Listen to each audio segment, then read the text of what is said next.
ಹೊಂಬಳ ಗ್ರಾಮೀಣ ಪ್ರದೇಶದಿಂದ ಅಂಬೇಡ್ಕರ್ ನಗರ ಮುಖಾಂತರ ಈ ರೈಲ್ವೆ ಓವರ್ ಬ್ರಿಡ್ಜನ್ನು ಒಂದು ಇನ್ಸ್ಪೆಕ್ಷನ್ಗೆ ಬಂದಿದ್ವಿ. ಇದು ಭಾಳ ವರ್ಷದ ಒಂದು ಕಾಮಗಾರಿ ನಿಂತು ಹೋಗಿತ್ತು.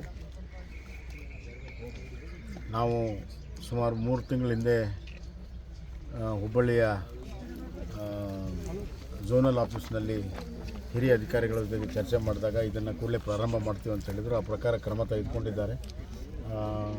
ಹೊಸ ಕಾಂಟ್ರಾಕ್ಟರ್ಗಳನ್ನು ನೇಮಿಸಿದ್ದಾರೆ ಮತ್ತು ಈಗ ಕೆಲಸ ಕೂಡ ಪ್ರಾರಂಭ ಆಗಿದೆ. ಇಲ್ಲಿ ಒಂದು 2-3 ಕೆಲಸ ಕಾಮಗಾರಿಗಳಿಗೆ ಅವಶ್ಯಕತೆ ಇರುವಂಥ ಒಂದು ಪೂರಕವಾಗಿರುವಂಥ ಕೆಲಸ ಮಾಡಬೇಕಾಗಿತ್ತು. ಅದನ್ನು ಈಗಾಗಲೇ ಚರ್ಚೆ ಮಾಡಿದ್ದೇವೆ. ಅಂಬೇಡ್ಕರ್ ನಗರದಲ್ಲಿ ಇರುವಂಥ ಒಂದು 80 ಮೀಟ್ರಿನ ಪೈಪ್ಲೈನ್ ಏನಿದೆ ಅದು ಬದಲಾವಣೆ ಮಾಡಿ ಕುಡಿಯೋ ನೀರಿನ ವ್ಯವಸ್ಥೆನೂ ಮಾಡಬೇಕು. ಮತ್ತು ಅಂಬೇಡ್ಕರ್ ನಗರ ಜನರ ಕೆಲವು ಬೇಡಿಕೆಗಳಿದ್ದಾವೆ, ಡ್ರೈನೇಜು ಇತ್ಯಾದಿಗಳನ್ನು ಮಾಡಬೇಕಂತ. ಭಾಳ ದಿವಸದಿಂದ ನದಿಗುದಿ ಬಿದ್ದಿದ್ದಾವು ಕೂಡ. ಬಡವರು ಇರುವಂಥ ಪ್ರದೇಶ ಅಂಬೇಡ್ಕರ್ ನಗರ. ಹೀಗಾಗಿ ಈಗ ಇನ್ಚಾರ್ಜ್ ಇರುವಂಥ ಅಸಿಸ್ಟೆಂಟ್ ಕಮಿಷನರ್ ಕೂಡ ಇಲ್ಲಿ ಬಂದಿದ್ದಾರೆ, ಗಂಗಪ್ಪ ಅವರು. ಅವ್ರಿಗೆ ಮಾತಾಡಿದ್ದೀವಿ. ಅವ್ರು ಕೂಡಲೇ ಎಲ್ಲ ಕ್ರಮಗಳನ್ನು ತೆಗೆದುಕೊಳ್ತೀವಿ. ಪೈಪ್ ಲೈನ್ ಶಿಫ್ಟ್ ಮಾಡೋದಾಗಲಿ ಮತ್ತು ಅಲ್ಲಿ ಅವ್ರಿಗೆ ಡ್ರೈನೇಜ್ ಎಲ್ಲ ಮಾಡಿಕೊಡೋದಕ್ಕೆ ಒಪ್ಕೊಂಡಿದ್ದಾರೆ. ಆದಷ್ಟು ಬೇಗನೆ ಅದನ್ನು ಮಾಡಿದ ತಕ್ಷಣ ಒಂದು ನಿಮಿಷ ಸಮಾಧಾನ ಇದೆ ಸರ್, ಏನಾಗಲ್ಲ.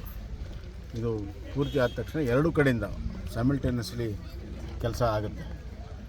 ಹಳ್ಳಿಯ ಹೊಂಬಳ ಗ್ರಾಮೀಣ ಪ್ರದೇಶ ಮತ್ತು ಈ ಕಡೆ ಅಂಬೇಡ್ಕರ್ ನಗರ 2 ಒಟ್ಟಿಗೆ ಕೆಲಸ ಪ್ರಾರಂಭ ಆಗುತ್ತೆ.